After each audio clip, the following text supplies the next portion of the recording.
हरीश की एक पत्नी थी जो बहुत बोलती थी और वो उसके ज्यादा बोलने से बहुत परेशान था। हरीश को पता चला कि जंगल में एक महात्मा आए हुए हैं। वह अपनी पत्नी को उनके पास लेकर जाता है और कहता है कि मुनिवर, कृपा करके आप इसे समझाइए, ये बहुत बोलती है। मेरे मना करने के बाद भी इसका दिन भर इसका मुंह चलता ही रहता है। मैं इसे कितना समझाता हूं कि कम बोलाकर चुप रहना सीख, लेकिन नहीं, और हर बार इसकी वजह से लड़ ढाई होती है। महात्मा मुस्कुराए और बोले, मैं तुम्हें इस बात को एक कहानी की मदद से समझाता हूं। मेरा गुरु का एक शिष्य था जो बहुत बोलता था।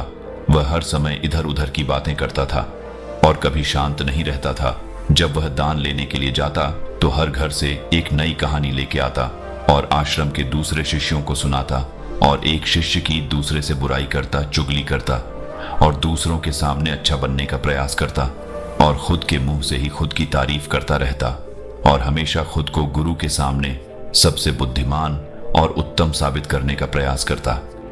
वह खुद को सभी शिष्यों से अलग और श्रेष्ठ मानता था। उसका कहना था कि मैं एक अमीर घर का बालक, अगर मैं चाहता तो एक आरामदायक और सुविधाओं से भरा जीवन जी सकता, लेकिन मैं वह सब छोड़ कर यहाँ आ गया क्योंकि मुझे खोज करना, खुद को जानना है, जीवन को जानना है। एक दिन गुरु ने आश्रम के सभी शिष्यों को बुलाकर कहा, आप सभी को अगले 1 महीने के लिए कोई न कोई संकल्प लेना होगा। इससे आपकी संकल्प शक्ति मजबूत होगी और आप में आत्मशक्ति का संचार होगा। आप सभी अपने सामर्थ्य के अनुसार कोई भी संकल्प ले सकते हैं, और यदि 1 महीने से पूर्व आप में से जिसका भी संकल्प टूट जाएगा तो वह अपनी पुरानी दिनचर्या में वापस आ सकता है। सभी शिष्यों ने अपनी शक्ति के अनुसार संकल्प लिए और गुरु को अपने अपने संकल्प के बारे में बताकर वहां से चले गए। लेकिन वह शिष्य जो खुद को सबसे अलग दिखाना चाहता था, वह सीधे गुरु की कुटिया में पहुंच गया और बोला, मैं कोई छोटा मोटा संकल्प नहीं लेना चाहता, बल्कि खुद की ही जैसे एक और महान संकल्प लेना चाहता हूं। कृपया आप ही बताएं मुझे क्या संकल्प लेना चाहिए। उसकी यह बात सुनकर गुरु मुस्कुराए बोले, क्या तुम मेरे द्वारा दिए गए संकल्प को पूरा कर पाओगे? क्या तुम्हारे लिए उसे पूरा करना संभव होगा? शायद नहीं, वह तुम्हारे लिए संभव नहीं। तुम उसे पूरा नहीं कर पाओगे, इसीलिए तुम खुद ही कोई संकल्प ढूंढो। शिष्य ने कहा, नहीं गुरुदेव, आप जो भी संकल्प मुझे देंगे मैं जरूर उसे पूरा करूं।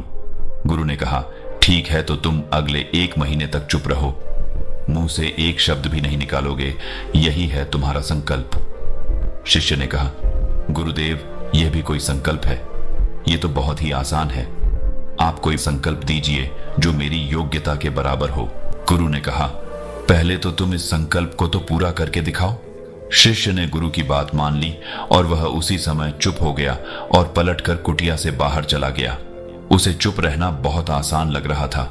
उसने एक दिन तो जैसे तैसे चुप रहकर काट लिया, लेकिन दूसरे दिन से उसके मन में ना बोलने का बोझ बढ़ने लगा, और तीसरे दिन उसे भारीपन महसूस होने लगा, और चौथे दिन उसके अंदर एक अजीब सी बेचैनी होने लगी, क्योंकि आसपास आश्रम के सभी शिष्य एक दूसरे से बातें कर रहे थे। वह भी अपना पक्ष उनके सामने रखना चाहता था, उनकी बोलती बंद कर देना चाहता था, लेकिन उसका संकल्प उसके आ रहा था, इसीलिए वह पूरे दिन सिर्फ और आंखें बनाता। इसी तरीके से कुछ दिन और बीते और वह शिष्य बीमार पड़ गया। उसका सिर फटा जा रहा, उसका खाने पीने तक का मन नहीं था, वह सिर्फ बोलना चाहता था। वह गुरु के पास गया और उनके सामने बैठकर लिखकर उन्हें बताया, गुरुदेव, मैं बोलना चाहता हूँ, बिना बोले मुझे सांस नहीं आ रही है, मेरा दम घुटता जा रहा है, मैं अंदर ही अंदर पागल हुआ जा रहा हूँ, मैं क्या करूँ? संकल्प तो ड दूं क्या? ये पढ़कर गुरु मुस्कुराए और बोले, मैं संकल्प ढाने के लिए नहीं होते, लेकिन जो अपने संकल्प को पूरा कर लेता है वह अपनी आंतरिक शक्ति को बढ़ाता है, और जो अपनी आंतरिक शक्ति को बढ़ा लेता है वो समाज और जागृति की राह पर आगे बढ़ जाता है। संकल्प का लेना भी तुम्हारे हाथ में था और इसे तोड़ना भी तुम्हारे हाथ में है। तुम्हारे बहुत से भाई अपने संकल्प को तोड़कर अपनी पुरानी दिनचर्या पर वापस आ चुके हैं। अगर तुमसे नहीं हो पा रहा तो तुम भी संकल्प तोड़कर अपनी पुरानी दिनचर्या पर वापस जा सकते हो। लेकिन याद रहे, अगर आज तुम इस छोटे से संकल्प को नहीं संभाल पा रहे तो तुम अपनी बाकी की पूरी जिंदगी को कैसे संभाल सकोगे? बाकी फैसला पूरी तरह से तुम्हारे हाथों में है। गुरु की यह बात उस शिष्य के दिल में चोट कर गए। वो बिना कुछ बोले वहां से वापस चला गया और खुद को अपनी कुटिया में बंद कर वह केवल अपने जरूरी कामों के लिए ही कुटिया से बाहर निकलता, बाकी सारे समय कुटिया के अंदर ही बैठा रहा। 15 दिन बीत चुके थे और आश्रम के लगभग सभी शिष्यों का संकल्प अब तक टूट चुका था, लेकिन उसका संकल्प अभी भी जारी था। संकल्प लेने के बाद से अब तक उसने एक शब्द भी नहीं बोला। सारा आश्रम हैरान था कि इतना बोलने वाला इंसान चुप कैसे हो। 15 दिन बीतने के बाद वह दोबारा अपने गुरु के पास गया और लिखकर बताया है, गुरुदेव, मैं बाहर से तो चुप हूं, लेकिन मेरे भीतर बहुत सी आवाजें हैं, बहुत सी चीख पुकार और शिकायतें हैं। मैं अंदर ही अंदर बात करता रहता हूं। मेरा मन तरह तरह के प्रश्न पूछता है। मैं बाहर से जितना मोर, भीतर से उतने ही शोर शराबे से भरा। क्या इस तरह से मेरा संकल्प अभी भी है? गुरु ने कहा, हाँ, तुम्हारा संकल्प अभी भी जारी है, लेकिन जब तक लोगों की ये आवाजें तुम्हारे कानों में बजती रहीं, तुम्हारा मन बोलता रहेगा, क्योंकि इसे तो आदत है। तुम भले ही बाहर से चुप रहो, लेकिन तुम अंदर ही अंदर बोलते रहोगे। तुम्हें इन बातों से, इन आवाजों से दूर जाना चाहिए। शिष्य गुरु को प्रणाम कर वहां से चला जाता है और सुबह होते ही अपनी कुटिया छोड़ जंगल की तरफ चला जाता है। कई दिन बीत जाते, संकल्प का समय भी पूरा हो जाता है, लेकिन शिष्य लौटकर नहीं आया। आश्रम में सभी को डर था कि कहीं जंगली जानवर ने उसे खाना लिया हो। इस बीच उसे ढूंढने की बहुत कोशिश की गई, लेकिन वह कहीं नहीं मिला। गुरु भाइयों ने मान लिया था कि जंगली जानवरों ने उसे अपना शिकार बना लिया है, लेकिन गुरु को ऐसा नहीं लगता। एक दिन आश्रम का एक अन्य शिष्य गुरु के पास आया और बोला, गुरुदेव, हमारे उस अधिक बोलने वाले भाई के साथ क्या हुआ होगा? क्या जानवर ने उसे मार दिया होगा? गुरु ने कहा, हो सकता है कि जानवरों ने उसे अपना शिकार बना लिया हो, लेकिन उसके न लौटने की एक दूसरी वजह भी हो सकती है। शायद उसे वह मिल गया है जिसके लिए वह गया था। फिर शिष्य ने पूछा, गुरुदेव, क्या ज्यादा बोलना इतना हानिकारक होता है? गुरु ने बोला, कहा, इंसान के जीवन के बहुत सारे दुखों में से एक दुख यह भी है कि वह कभी चुप नहीं रह सकता, हमेशा कुछ ना कुछ बोलता ही रहता है। सिर्फ हमारे बोलने के कारण हमारे आधे से ज्यादा दुख पैदा होते हैं। हम में से कोई भी चुप नहीं रहना चाहता, हम बस सामने वाले को सुना देना चाहते हैं। जो भी हमारे मन में है सब निकालकर उसके मन में बैठा देना चाहते हैं, उसे समझा देना चाहते हैं कि देख, तू गलत है और मैं सही। इस तरीके से सुनने और सुनाने का यह काम जिंदगी भर चलता रहता है, लेकिन इस नासमझी में हम अपना समय, अपना जीवन, अपनी समझ और सबसे महत्वपूर्ण अवकीमती पल जो जिए जा सकते हैं, जिनको अनुभव किया जा सकता है, जिनमें आनंद को प्राप्त किया जा सकता है, यह सब खो देते हैं। लेकिन इसके बदले हमें मिलता क्या है? कुछ नहीं, सब व्यर्थ और बर्बाद हो जाता है। शिष्य ने पूछा, तो फिर इसका समाधान क्या है? गुरु ने कहा, पूरी जागरूकता के साथ अपने विचारों को देखना यही एकमात्र तरीका है। सारी मानसिक समस्याओं का वर्तमान में रहकर चिंतन करना, पूरी जागरूकता के साथ अपना काम करना जिंदगी में चमत्कारिक बदलाव ला देता है।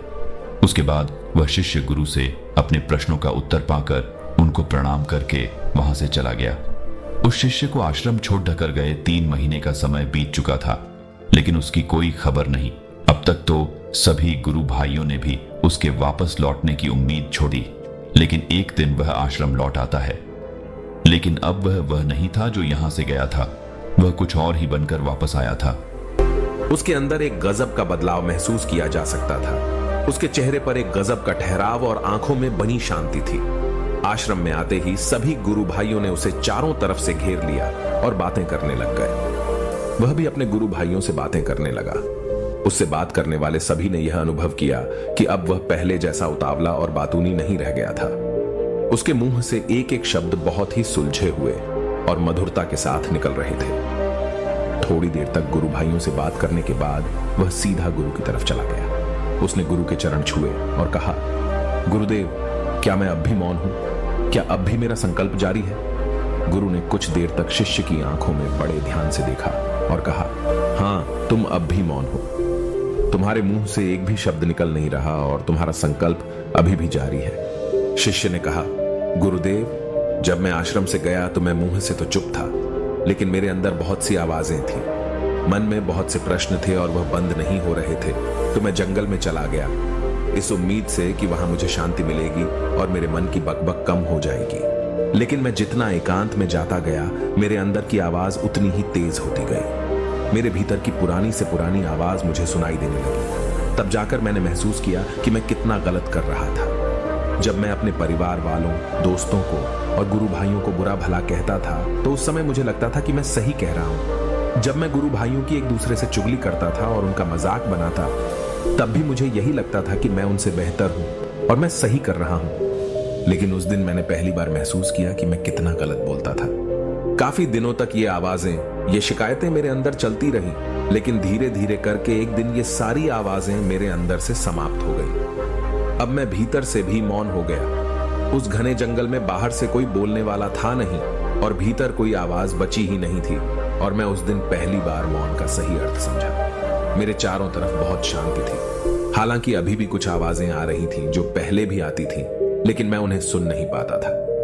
पर अब वह सभी आवाजें मुझे स्पष्ट रूप से सुनाई दे रही थीं। हवा के चलने की आवाज, चिड़ियों के चहकने की आवाज और पानी के बहने की आवाज। ये सभी आवाजें मैंने पहली बार पूरे होशपूर्वक सुनी। अपने चारों तरफ इतनी शांति मैंने पहले कभी महसूस नहीं की थी। तो इस शांति को भंग करने के लिए मैंने पहली बार अपने मुंह से कोई शब्द निकाला। मैं चिल्लाया, हे ईश्वर, ये कैसी शांति है? सभी कुछ इतना शांत क्यों है? ऐसा क्या हो गया? लेकिन मेरे चिल्लाने के बाद भी शांति भंग नहीं हुई। सब कुछ पहले जितना ही शांत था, बाहर भी और भीतर भी।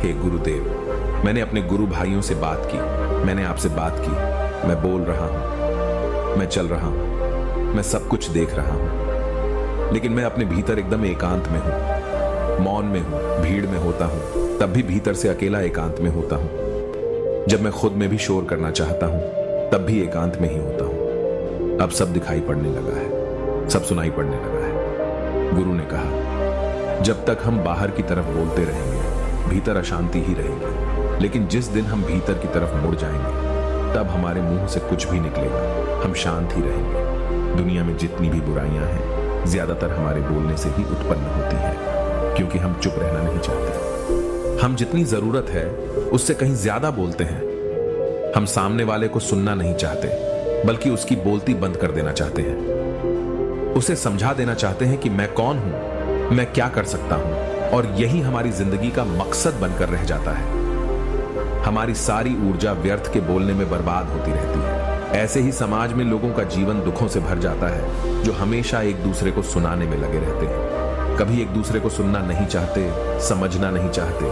और चुप रहना तो उन्होंने कभी सीखा ही नहीं, क्योंकि चुप रहना उन्हें छोटा महसूस करवाता है।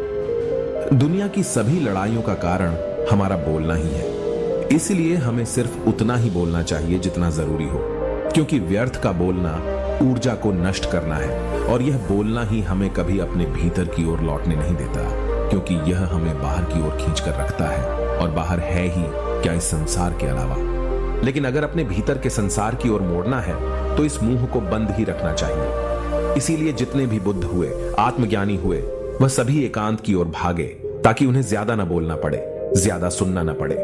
वह एकांत में रहे और शांत रहे, इसीलिए आसानी से भीतर की यात्रा कर पाए। लेकिन अगर कोई चाहे तो इस संसार में रहकर भी एकांत में रह सकता है, शांत रह सकता है, लेकिन इसके लिए उन्हें अपनी ऊर्जा बचानी होगी, जिसे वह अब तक अपने व्यर्थ के शब्दों में बर्बाद कर रहे थे। दोस्तों, इस कहानी की सीख यही है कि व्यर्थ का बोलना ऊर्जा को नष्ट करना है। ज्यादा और व्यर्थ बोलना ही हमें अपने भीतर की ओर लौटने नहीं देता, क्योंकि यह हमें बाहर की ओर झुकाए रखता है, और जिन्हें भीतर की यात्रा करनी है उन्हें अपने मुंह को बंद ही रखना चाहिए।